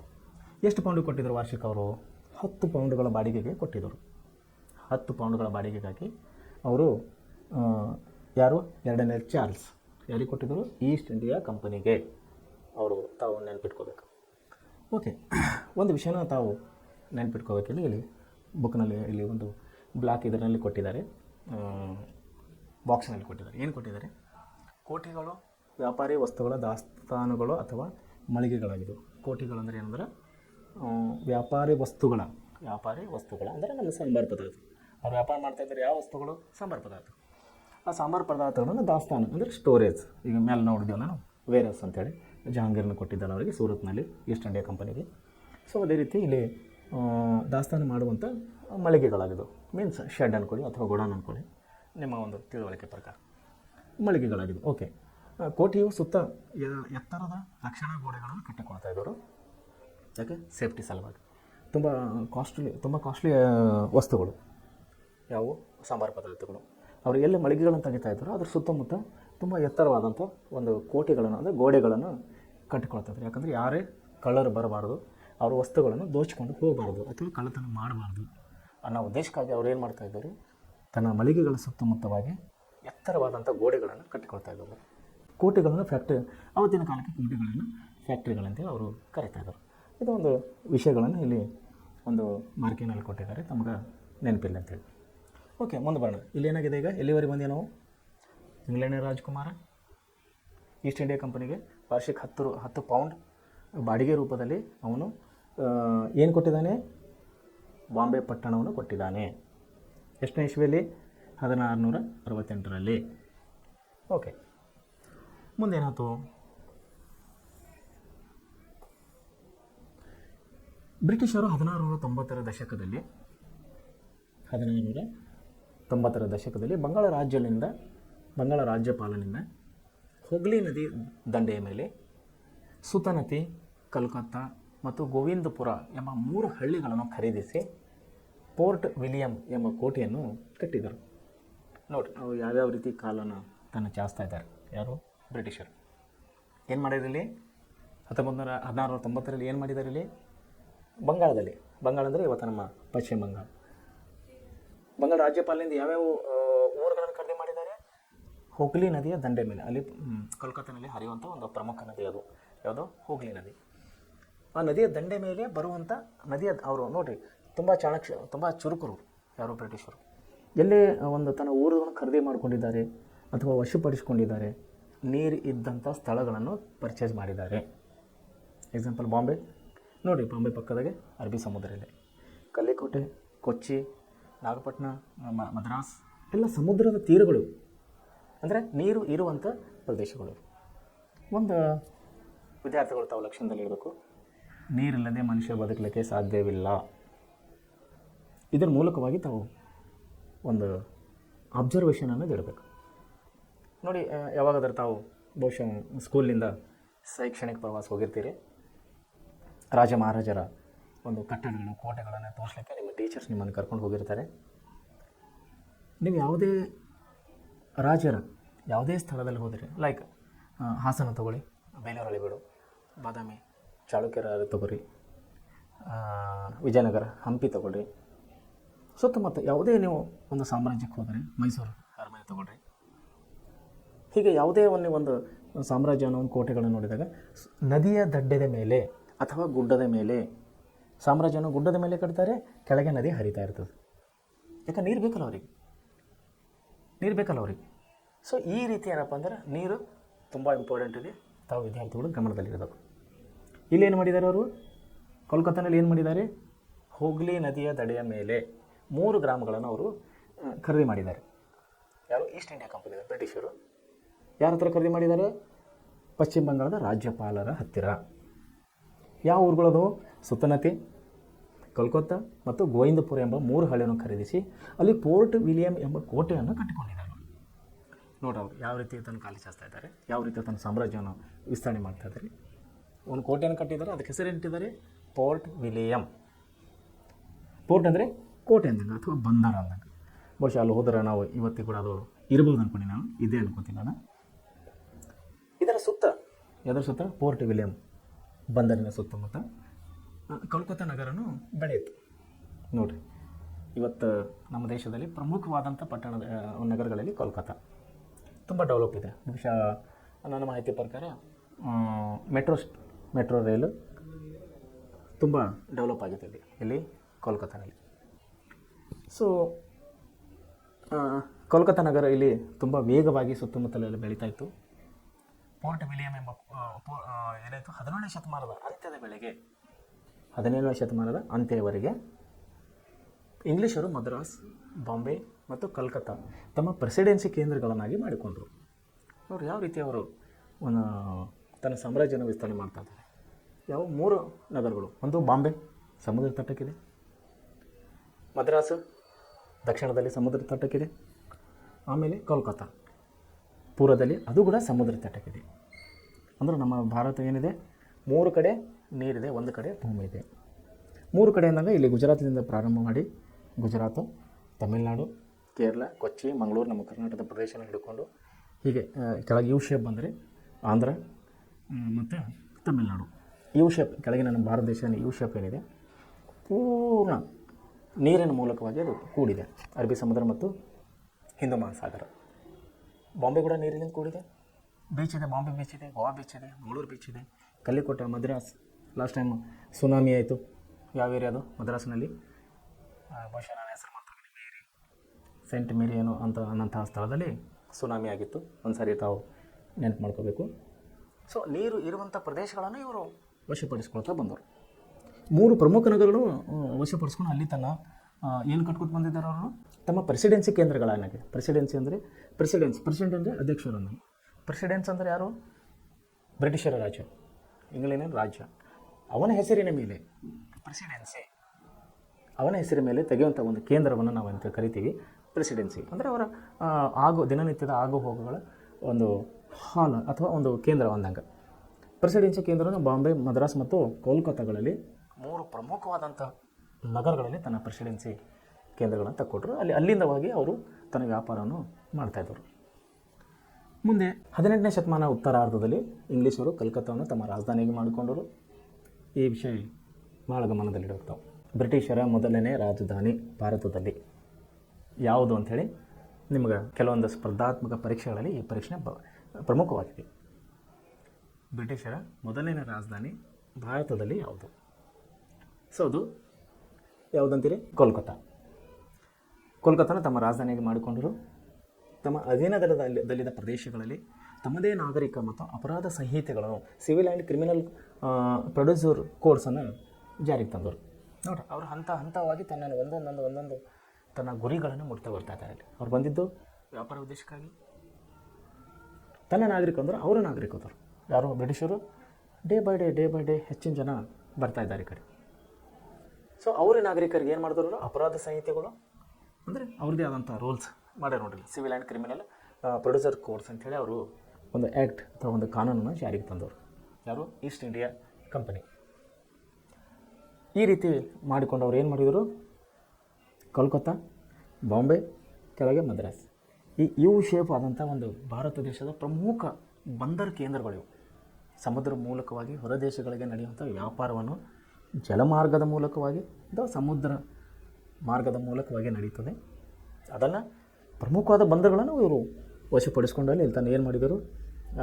ಪ್ರೆಸಿಡೆನ್ಸಿಗಳನ್ನು ಅವರು 3 ಕೇಂದ್ರಗಳನ್ನು ಪ್ರೆಸಿಡೆನ್ಸಿ ವ್ಯಾಪಾರ ಕೇಂದ್ರಗಳನ್ನು ಮಾಡ್ಕೊಂಡಿದ್ದರು. ಈ ವಿಷಯಗಳು ತಾವು ನೆನ್ಪಿಟ್ಕೋಬೇಕು. ಬಾಂಬೆ, ಕಲ್ಕತ್ತಾ ಮತ್ತು ಮಡ್ರಾಸ್. ಅದೇ ರೀತಿ ಅವ್ರು ಏನು ಮಾಡಿದರು? ಮುಂದೆ ತನ್ನ ನಾಗರಿಕರಿಗಾಗಿ ಸಿವಿಲ್ ಕೋಡ್ ಕೆಲವೊಂದು ಕಾನೂನುಗಳನ್ನು ಅವರು ತಂದುಕೊಂಡಿದ್ದರು. ಸೊ ಇದು ಒಂದು ಬ್ರಿಟಿಷರ ಅವರ ಆಗಮನ, ಅವರ ವ್ಯಾಪಾರವನ್ನು ಮಾಡಿದಂಥ ಸ್ಥಳಗಳು, ಅವರು ಯಾವ್ಯಾವ ರೀತಿ ಬಂದರು, ಯಾವ್ಯಾವ ರಾಜರು ಬಂದರು. ಮೊದಲನೇದಾಗಿ ರಾಣಿ ಇದ್ದರು, ಆಮೇಲೆ ರಾಜ ಬಂದ, ಆಮೇಲೆ ಸರ್ ಥಾಮಸ್ರು ರಾಯಭಾರಿ ಬಂದು ಜಹಾಂಗೀರ್ನನ್ನು ಭೇಟಿಯಾಗಿ ಒಂದು ವ್ಯಾಪಾರ ಸ್ಥಳವಾಗಿ ಸೂರತ್ನಲ್ಲಿ ಒಂದು ವೇರ್ಹೌಸನ್ನು ತಗೊಂಡ. ಒಂದು ವೇರ್ಹೌಸದ ನಂತರವಾಗಿ ಮತ್ತೆ ರಾಜನ ಮೂಲಕವಾಗಿ ಬಂದು ಮತ್ತು 3 ವೇರ್ಹೌಸ್ಗಳನ್ನು ಪ್ರಾರಂಭ ಮಾಡಿದ್ರು. ಹಂತವಾಗಿ ತನ್ನ ವ್ಯಾಪಾರವನ್ನು ಅವರು ಡೆವಲಪ್ ಮಾಡ್ಕೋತಾ ಬರ್ತಾಯಿದ್ದಾರೆ. ಈಗ ನಾವು ಫ್ರೆಂಚರ ವಿಷಯವಾಗಿ ನೋಡ್ಕೊಳ್ಳೋಣ. ಫ್ರೆಂಚ್ ಈಸ್ಟ್ ಇಂಡಿಯಾ ಯುರೋಪಿಯನರ ಆಗಮನ ವಿಷಯದಾಗ ನಾವು ಓಡ್ತಾ ಇದ್ದೇವೆ. ಮೊದಲನೇದಾಗಿ ಪೋರ್ಚುಗೀಸರು ನೋಡಿದ್ದೀವಿ, ಆಮೇಲೆ ಡಚ್ಚರು ನೋಡಿದ್ವಿ, ಬ್ರಿಟಿಷರ ವಿಷಯದಾಗ ನೋಡಿದ್ದೇವೆ. ಈಗ ಫ್ರೆಂಚರ ವಿಷಯದಾಗ ನೋಡೋಣ ನಾವು. ಫ್ರೆಂಚರು ಯಾರು? ಇವರು ಫ್ರೆಂಚರು ಯಾವ ದೇಶದಿಂದ ಬಂದಿವರು? ಯಾರು? ಡಚ್ಚರು. ತಮಗೆ ನೆನಪಿದ್ದ ಹಾಗೆ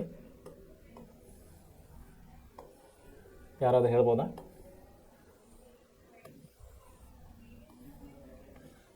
ಡಚ್ಚರು ಎಲ್ಲಿಂದ ಬಂದಿದ್ದರು? ಹಾಲೆಂಡ್ ಮತ್ತು ನೆದರ್ಲ್ಯಾಂಡಿಂದ ಬಂದಂಥವರು ಡಚ್ಚರು. ಓಕೆ. ಸೊ ಈಗ ನಾವು ಫ್ರೆಂಚರ ಬಗ್ಗೆ ನೋಡೋಣ.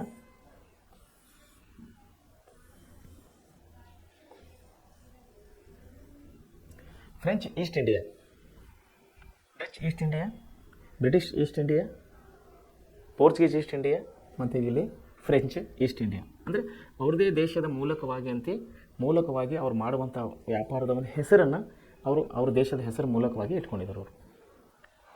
ಈಗ ಫ್ರೆಂಚ್ ದೇಶವರು ಇದ್ದ ಸಲುವಾಗಿ ಅವರು ಫ್ರೆಂಚ್ ಈಸ್ಟ್ ಇಂಡಿಯಾ ಅಂತೇಳಿ ಇಟ್ಕೊಂಡಿದ್ದರು. 1664ರಲ್ಲಿ 1664ರಲ್ಲಿ ಸರ್ಕಾರಿ ಒಡೆತನದ ಕಂಪನಿಯಾಗಿ ಆರಂಭವಾಗಿತ್ತದು. ಯಾವುದು? French East India. ಅಲ್ಲಿದ್ದ ಸರ್ಕಾರಿ ಅಲ್ಲಿದ್ದಂಥ ರಾಜರು ಅವರು ಪ್ರಾರಂಭಿಸಿದಂಥ ಒಂದು ಸಂಸ್ಥೆ ಅದು. ದಟ್ ಕಾಲ್ ಅದರ ಹೆಸರು ಫ್ರೆಂಚ್ ಈಸ್ಟ್ ಇಂಡಿಯಾ. 1664ರಲ್ಲಿ ಸರ್ಕಾರಿ ಒಡೆತನದ ಕಂಪನಿಯಾಗಿ ಅದು ಪ್ರಾರಂಭವಾಯಿತು. ಇದು 1668ರಲ್ಲಿ ತನ್ನ ಪ್ರಪ್ರಥಮ ವ್ಯಾಪಾರಿ ಕೋಟೆಯನ್ನು ಸೂರತ್ನಲ್ಲಿ ಪ್ರಾರಂಭಿಸಿತು. ಸೊ ಅವರು ಕೂಡ ನಮ್ಮ ದೇಶಕ್ಕೆ ಬಂದಿದ್ದರು. ನೋಡಿ ಇಲ್ಲಿ ಎಷ್ಟು ಇಂಟ್ರೆಸ್ಟಿಂಗ್ ಇದೆ. ಪೋರ್ಚುಗೀಸರು ಬಂದರು, ಡಚ್ಚರು ಬಂದರು, ಬ್ರಿಟಿಷರು ಬಂದರು, ಈಗ ಫ್ರೆಂಚರು ಬಂದಿದ್ದಾರೆ. ಯಾವ ಮೂಲಕವಾಗಿ ಬಂದಿದ್ದಾರೆ ಇವರು? ಸಮುದ್ರ ಮಾರ್ಗವಾಗಿ. ಸಮುದ್ರ ಮಾರ್ಗವನ್ನು ಯಾರು ಕಂಡು ಹಿಡಿದ್ರು ನಮ್ಮ ದೇಶಕ್ಕೆ? ವಾಸ್ಕೋ ಡಿ ಗಾಮ ಯಾರು? ಫ್ರೆಂಚ್ ನಾವಿಕ. ಎಷ್ಟನೇ ಇಸ್ವಿದಿಗೆ ಬಂದಿದ್ದವ? 1453ರಲ್ಲಿ ಕೇರಳದ ಕಲ್ಲಿಕೋಟೆ ಕೊಪ್ಪಾಡನ ಒಂದು ಪ್ರದೇಶಕ್ಕೆ ಬಂದವನು ಪ್ರಥಮವಾಗಿ ನಮ್ಮ ದೇಶವನ್ನು ಸಂದರ್ಶಿಸಿದ. ಸೊ ಸಮುದ್ರ ಮಾರ್ಗವನ್ನು ಕಂಡಿಡಿದಂಥ ವಾಸ್ಕೋ ಡಿ ಗಾಮ ಕಂಡಿಡಿದಂಥ ಮಾರ್ಗದ ಮೂಲಕವಾಗಿ ಬಂದಂಥ ಪೋರ್ಚುಗೀಸರು, ಡಚ್ಚರು, ಬ್ರಿಟಿಷರು, ಈಗ ಮತ್ತೆ ಯಾರು ಬಂದಿದ್ದಾರೆ? ಫ್ರೆಂಚರು ಬಂದಿದ್ದಾರೆ. ಇದಕ್ಕೆ ಏನು ಉದ್ದೇಶ ಇವ್ರದ್ದು? ವ್ಯಾಪಾರ. ಏನು ವಸ್ತುಗಳು? ಸಾಂಬಾರು ಪದಾರ್ಥ. ಸಾಂಬಾರು ಪದಾರ್ಥ ನಿಮಗೆಲ್ಲ ನಿನ್ನೆ ನಾನು ಹೇಳಿದ ಹಾಗೆ ಮೆಣಸಿನ್ಕಾಯಿ, ಕಾಳು, ಮೆಣಸು, ಏಲಕ್ಕಿ, ದಾಲ್ಚಿನ್ನಿ, ಜೀರಿಗೆ, ಸಾಸಿವೆ ಇವೆಲ್ಲ ಸಾಂಬಾರು ಪದಾರ್ಥಗಳು. ಸಾಂಬಾರು ಪದಾರ್ಥಗಳನ್ನು ಯಾಕೆ ಇವರು ವ್ಯಾಪಾರ ಮಾಡ್ತಾ ಇದ್ದಾರೆ? ತುಂಬ ಲಾಭದಾಯಕವಾದಂಥ ವಸ್ತುಗಳು, ದಿನನಿತ್ಯದ ವಸ್ತುಗಳು. ನೋಡಿರಿ, ಬೇಳೆ ಸಾರಿಗೆ ಸಾಸಿವೆ ಬೇಕು, ಜೀರಿಗೆ ಬೇಕು, ದಾಲ್ಚಿನ್ನಿ ಮುಂಚು, ಏಲಕ್ಕಿ ಬೇಕು, ಖಾರ ಬೇಕು, ಅರಿಶಿಣ ಬೇಕು, ಹೌದಲ್ಲ, ಶುಂಠಿ ಬೇಕು. ಇವೆಲ್ಲ ಇದ್ರೆ ತಾನೇ ನಮ್ಮ ಸಾಂಬಾರು ರುಚಿ ಇರೋದು, ನಮ್ಮ ಪಲ್ಯ ರುಚಿ ಇರೋದು. ಇಲ್ಲಾಂದರೆ ಮನೆಯಲ್ಲಿ ನೋಡಿರಿ, ಸ್ವಲ್ಪ ಉಪ್ಪು ಖಾರ ಹೆಚ್ಚು ಕಡಿಮೆ ಆದರೆ ಮನೆಯಲ್ಲಿ ಅಪ್ಪ ಅಮ್ಮ ಹೆಂಗಂತಾರೆ? ಏನು ಮನೆಗೆ ಉಪ್ಪು ಇಲ್ವಾ? ಏನು ಮನೆಗೆ ಖಾರ ಇಲ್ವಾ? ಅರಿಶಿಣ ಇಲ್ವಾ? ಯಾಕೋ ಪಲ್ಯ ಸರಿಯಾಗಿಲ್ಲ, ರುಚಿಯಾಗಿಲ್ಲ, ಕಹಿ ಆಗಿದೆ, ಖಾರ ಜಾಸ್ತಿ ಆಗಿದೆ, ಉಪ್ಪು ಜಾಸ್ತಿ ಆಗಿದೆ. ನೋಡ್ತಿರ್ತಲ್ಲ ದಿನದಲ್ಲಿ ನಿಮ್ಮ ಮನೇಲಿ, ನಮ್ಮ ಮನೇಲಿ ಎಲ್ಲ. ಸೊ ಈ ರೀತಿಯ ಪ್ರಮುಖವಾದಂಥ ಈ ವಸ್ತು ಯಾವುದು? ಸಾಂಬಾರು ಪದಾರ್ಥ. ಈ ಸಾಂಬಾರು ಪದಾರ್ಥದಲ್ಲಿ ಏನಿದೆ ಅಂದರೆ ತುಂಬ ವಿಟಮಿನ್ಸ್ ಇದೆ. ತುಂಬ ನಮ್ಮ ಹೆಲ್ತಿಗೆ, ನಮ್ಮ ಶರೀರಕ್ಕೆ, ನಮ್ಮ ಆರೋಗ್ಯಕ್ಕೆ, ನಮ್ಮ ಆರೋಗ್ಯದ ಬೆಳವಣಿಗೆಗಾಗಿ ಬೇಕಾಗುವಂಥ ಪ್ರತಿಯೊಂದು ವಿಟಮಿನ್ಸ್ ನಮ್ಮ ಕಾಳುಗಳಲ್ಲಿದೆ, ನಮ್ಮ ಸಾಂಬಾರು ಪದಾರ್ಥದಲ್ಲಿದೆ. ನೀವು ಅದನ್ನು ಸೈನ್ಸಲ್ಲಿ ನೋಡ್ಬೋದು, ಅಥವಾ ಕಾಳು ನಮ್ಮ ದೇಹಕ್ಕೆ ಎಷ್ಟು ಆರೋಗ್ಯಕರ ಅಂತ ನೀವು ಇನ್ನೊಂದು ಟಾಪಿನಲ್ಲಿ ನಿಮಗೆ ನಾನು ತಿಳಿಸ್ಕೊಡ್ತೀನಿ ಸಮಯ ಸಿಕ್ಕಾಗ. ಸೊ ಅದಕ್ಕಾಗಿ ಅವ್ರು ಏನು ಮಾಡಿದ್ರು, ಯುರೋಪಿಯನವರು ಸಾಂಬಾರು ಬಿಸ್ನೆಸ್ಸನ್ನೇ ಮಾಡ್ಕೊಂಡು ಬಂದವರು, ಸಾಂಬಾರು ಪದಾರ್ಥಗಳ ವ್ಯಾಪಾರನೇ ಮಾಡ್ಕೊಂಡು ಬಂದಿದ್ದರು. ಈಗ ಆಲ್ರೆಡಿ ನಾವು ಮೂಗರನ್ನು ನೋಡಿದ್ದೀವಿ, ಪೋರ್ಚುಗೀಸರನ್ನು ನೋಡಿದ್ದೀವಿ, ಡಚ್ಚರನ್ನು ನೋಡಿದ್ದೀವಿ, ಬ್ರಿಟಿಷರನ್ನು ನೋಡಿದ್ದೀವಿ, ಈಗ ಫ್ರೆಂಚರು ಬಂದಿದ್ದಾರೆ. ಸೊ ಇವ್ರು ಏನು ಮಾಡ್ತಾ ಇದ್ದಾರೆ ನೋಡಿ. ಫ್ರೆಂಚರು ಫಸ್ಟ್ 1464ರಲ್ಲಿ ಏನಾಯಿತು? ಫ್ರೆಂಚ್ ಈಸ್ಟ್ ಇಂಡಿಯಾ ಕಂಪನಿ ಸರ್ಕಾರಿ ಒಡೆತನದ ಕಂಪನಿಯಾಗಿ ಪ್ರಾರಂಭವಾಗಿತ್ತು. ಇದು 1468ರಲ್ಲಿ ತನ್ನ ಪ್ರಥಮ ವ್ಯಾಪಾರಿ ಕೋಟೆಯನ್ನು ಸೂರತ್ನಲ್ಲಿ ಪ್ರಾರಂಭಿಸಿತು. ನೋಡಿ, ಸೂರತ್ ಎಲ್ಲಿ ಬಂತು? ಅರಬ್ಬಿ ಸಮುದ್ರ ತಟ್ಟದಲ್ಲಿ, ಗುಜರಾತ್ನ ಬಾರ್ಡರ್ನಲ್ಲಿ.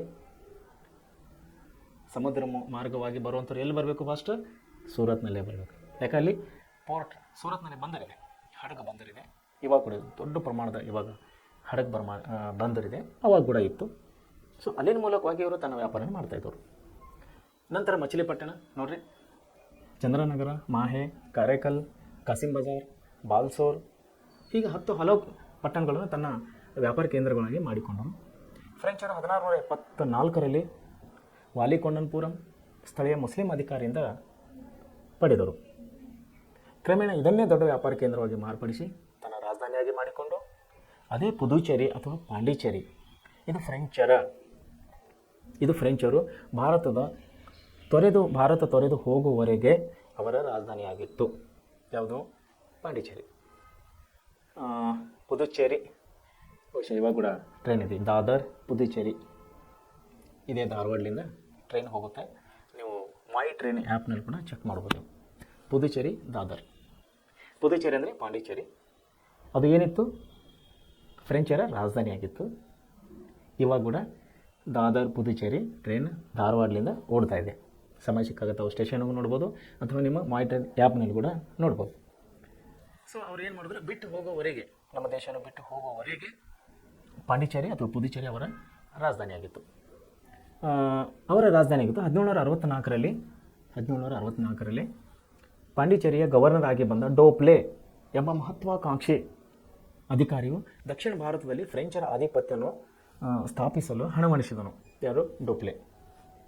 ಏನಿದ್ದವನು? ಫ್ರೆಂಚರ ಮಹತ್ವಾಕಾಂಕ್ಷಿ ಅಧಿಕಾರಿಯಾಗಿದ್ದ ಅವನು. ತನ್ನ ಅಧಿಕಾರವನ್ನು ಇನ್ನೂ ಹೆಚ್ಚೆಚ್ಚಾಗಿ ಸ್ಥಾಪಿಸಬೇಕು, ಇನ್ನೂ ಹೊಸ ಪ್ರದೇಶಗಳನ್ನು ವಶಪಡಿಸಬೇಕು ಎಂಬಂಥ ಮಹತ್ವಾಕಾಂಕ್ಷೆಯ ಒಂದು ಗುರಿಯನ್ನು ಇಟ್ಟುಕೊಂಡು ಅವನು ಪಾಂಡಿಚೇರಿ ಗವರ್ನರ್ ಆಗಿ ಬಂದಿದ್ದ. ಅವನ ಹೆಸರು ಡೋಪ್ಲೆ. ಇವನೇನು ಮಾಡ್ದ? ಮುಂದೆ ಇಂಗ್ಲೀಷರೊಡನೆ ಸಂಘರ್ಷಕ್ಕಿಳಿದು, ಇಂಗ್ಲೀಷ್ ಅಂದರೆ ಯಾರು? ಬ್ರಿಟಿಷರು. ಸಂಘರ್ಷಕ್ಕಿಳಿದು ಕರ್ನಾಟಕ ಯುದ್ಧಗಳಿಗೆ ಕಾರಣವಾಯಿತು. ಬಹುಶಃ 4 ಯುದ್ಧಗಳಿದೆ, ಕರ್ನಾಟಕ ಯುದ್ಧಗಳಂತೇಳಿ. ಆ ಯುದ್ಧಗಳ ಹೆಸರು ನಾವು ಬಹುಶಃ ಮುಂಚೆ ತಾವುಗಳು ನೋಡಿರ್ತೀರಿ. ಮೈಸೂರು ಯುದ್ಧಗಳು, ಶ್ರೀರಂಗಪಟ್ಟಣ, ಟಿಪ್ಪು ಸುಲ್ತಾನ, ಆಮೇಲೆ ಹೈದರಾಲಿ, ಬ್ರಿಟಿಷರು ನಡೆದಂಥ ನಾವು ಈ ಯುದ್ಧಗಳು ನೋಡ್ತೀವಿ. ಮೊದಲನೇ ಮೈಸೂರು ಯುದ್ಧ, ಎರಡನೇ ಮೈಸೂರು ಯುದ್ಧ, ಮೂರನೇ ಮೈಸೂರು ಯುದ್ಧ, 4ನೇ ಮೈಸೂರು ಯುದ್ಧ. ಸೊ ಅದೇ ರೀತಿ ಇದು ಕರ್ನಾಟಕ ಯುದ್ಧ. ಇದು ಯಾರ ಮಧ್ಯದಲ್ಲಿ ನಡೀತಾ ಇದೆ?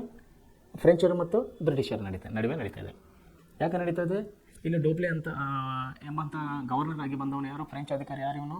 ತನ್ನ ಸಾಮ್ರಾಜ್ಯವನ್ನು ಅಭಿವೃದ್ಧಿಪಡಿಸಲಿಕ್ಕೆ ಬಂದಿದ್ದಾನೆ ಫ್ರೆಂಚ್ ಅಧಿಕಾರಿ. ಇಲ್ಲಿ ಬಂದು ಯಾರ ಜೊತೆಲಿ ಸಂಘರ್ಷಕ್ಕಿಳಿದಿದ್ದಾನೆ? ಬ್ರಿಟಿಷರ ಜೊತೆಯಲ್ಲಿ. ಯಾಕೆ? ಹೊಸ ಪ್ರದೇಶಗಳನ್ನು ಇನ್ನೂ ವಶಪಡಿಸಿಕೊಳ್ಬೇಕು, ಅವರ ವ್ಯಾಪಾರನ ಇನ್ನೂ ಅಭಿವೃದ್ಧಿಪಡಿಸಬೇಕು, ಹೊಸ ಹೊಸ ಯೋಜನೆಗಳನ್ನು ಹಾಕೋಬೇಕು, ಅಭಿವೃದ್ಧಿನ ಪಡಿಸಬೇಕು. ಅವರ ಬಿಸ್ನೆಸ್ ಮೀನ್ಸ್ ಅವರ ಒಂದು ವ್ಯಾಪಾರ. ಯಾವ ವ್ಯಾಪಾರ? ಸಾಂಬಾರು ಪದಾರ್ಥ. ಸೊ ಈ ರೀತಿ ಡೋಪ್ಲೆ, ಫ್ರೆಂಚ್ ಅಧಿಕಾರಿಯಾದಂಥ ಗವರ್ನರ್ ಅಂತ ಡೋಪ್ಲೆ ಯಾರ ಜೊತೆಲಿ ಸಂಘರ್ಷಕ್ಕೆ ಇಳಿದಿದ್ದಾನೆ? ಬ್ರಿಟಿಷರ ಜೊತೆಲಿ. ಮುಂದೆ ಅದು ಏನಾಯಿತು? ಡೋಪ್ಲೆ ಒಂದು ತೆಗೆದುಕೊಂಡ ನಿರ್ಣಯದಿಂದ ಏನಾಗುತ್ತೆ ಅಂದರೆ ಕರ್ನಾಟಕ ಯುದ್ಧಗಳಿಗೆ ಅದು ಕಾರಣ ಆಗುತ್ತೆ. ಅದು ಇವಾಗ ನಡೀತಾ ಇದೆ. ಇರಾನ್ ಮತ್ತು ಇಸ್ರೇಲ್ ಯುದ್ಧ ನಡೀತಾ ಇದೆ. ಸುಮಾರು ಮಿತ್ರ ರಾಷ್ಟ್ರಗಳು ಕೂಡಿಕೊಂಡು, ಬಹುಶಃ ಈಗ ಮೊನ್ನೆ ಸ್ಟಾಪ್ ಆಗಿದೆ ಅದು. ಈ ಮಿತ್ರ ರಾಷ್ಟ್ರ ಇವರನ್ನು ಸಪೋರ್ಟ್ ಮಾಡೋದು, ಈ ಮಿತ್ರ ರಾಷ್ಟ್ರ ಇವರನ್ನು ಸಪೋರ್ಟ್ ಮಾಡೋದು. ಇದರಿಂದ 3ನೇ ಮಹಾಯುದ್ಧ ನಡೀತದೆ. ಜಗತ್ತಿನಲ್ಲಿ 3ನೇ ಮಹಾಯುದ್ಧ ಬಂದಿದೆ, ಸನಿಹಕ್ಕೆ ಬಂದಿದೆ, ಪ್ರಾರಂಭವಾಗಿದೆ ಅಂತ ಹಲವು ವಿಷಯಗಳನ್ನು ದಿನಪತ್ರಿಕೆಯಲ್ಲಿ, ಸುದ್ದಿವಾಹಿನಿಯಲ್ಲಿ ನಾವು ಪ್ರತಿದಿನ ನೋಡ್ತಾ ಇದ್ದೀವಿ. ಸೊ ಅದೇ ರೀತಿ ಇದು ಕರ್ನಾಟಕ ಯುದ್ಧ. ಆವಾಗ ನಡೆದಂಥ ಯುದ್ಧಗಳಿಗೆ ಕರ್ನಾಟಕ ಯುದ್ಧ ಅಂತ ಹೇಳಿ ನಾವು ಕರಿತೀವಿ. ಅವು ನಡೆದಿದ್ದು ಫ್ರೆಂಚ್ ಮತ್ತು ಬ್ರಿಟಿಷರ ನಡುವೆ. ಬ್ರಿಟಿಷ್ ಅಧಿಕಾರಿಗಳ ಮಧ್ಯೆ ಮತ್ತು ಫ್ರೆಂಚ್ ಅಧಿಕಾರಿ ಡೋಪ್ಲೆ ಅನ್ನೋ ಅಧಿಕಾರಿಗಳ ಮಧ್ಯದಲ್ಲಿ ನಡೆಯುವಂಥ ಯುದ್ಧಗಳಿಗೆ ನಾವು ಕರ್ನಾಟಕ ಯುದ್ಧಗಳಂತೇಳಿ ಕರಿತೀವಿ. ಇದು ಮುಂದೆ ಯಾವ ಹಂತಕ್ಕೆ ಹೋಗುತ್ತದೆ ಅನ್ನೋದು ನಾನು ನಿಮಗೆ ನಾಳೆ ನೋಡೋಣದು. ಸೊ ಇವತ್ತಿನವರೆಗೆ ಇಷ್ಟು ತಿಳ್ಕೊಂಡೆ ನೀವು. ನಾವು ನಿನ್ನೆ ಫ್ರೆಂಚ್ ಪೋರ್ಚುಗೀಸ್ ವಿಷಯದಲ್ಲಿ ನೋಡಿದ್ದೀವಿ. ಪೋರ್ಚುಗೀಸ್ ವಿಷಯದಲ್ಲಿ ನೀವು ಕೆಲವೊಂದು ವಿಷಯಗಳು ಪ್ರಮುಖ ನೆನಪಿಡಬೇಕು. ಯುರೋಪಿಯನ್ನರು ಭಾರತಕ್ಕೆ ಬಂದವರಲ್ಲಿ ಪ್ರಥಮರು ಪೋರ್ಚುಗೀಸರು.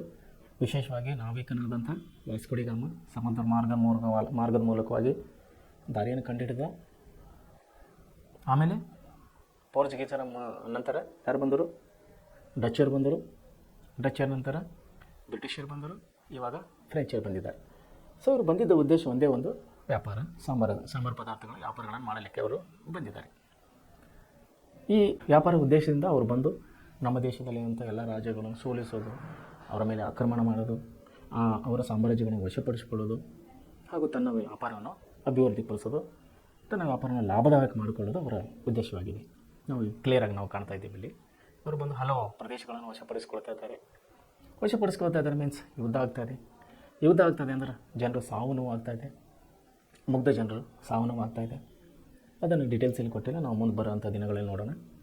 ಸೊ ಇಲ್ಲಿವರೆಗೆ ಈಗ ಫ್ರೆಂಚರು ಬಂದಿದ್ದಾರೆ.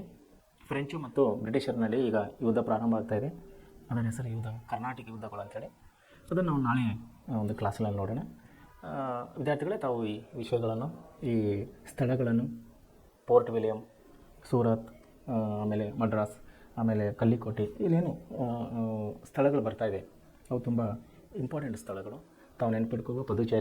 ಪಾಂಡುಚೇರಿ ಫ್ರೆಂಚರ ರಾಜಧಾನಿ ಆಗಿತ್ತು. ಅವರು ಬಂದಿದ್ದ ಹೋಗುವವರೆಗೆ ಪಾಂಡಿಚೇರಿ ಅವರ ರಾಜಧಾನಿ ಆಗಿತ್ತು. ಪುದುಚೇರಿ ದಾದರ್ ಟ್ರೈನ್ ಇದೆ, ಇದೇ ನಮ್ಮ ದಾರಿನ ಹೋಗಿದೆ, ನಿಮಗೆ ಹೇಳಿ ನಾನು. ಕೆಲವು ವಿಷಯಗಳನ್ನು ತಾವು ನೆನಪಿಟ್ಕೋಬೇಕು.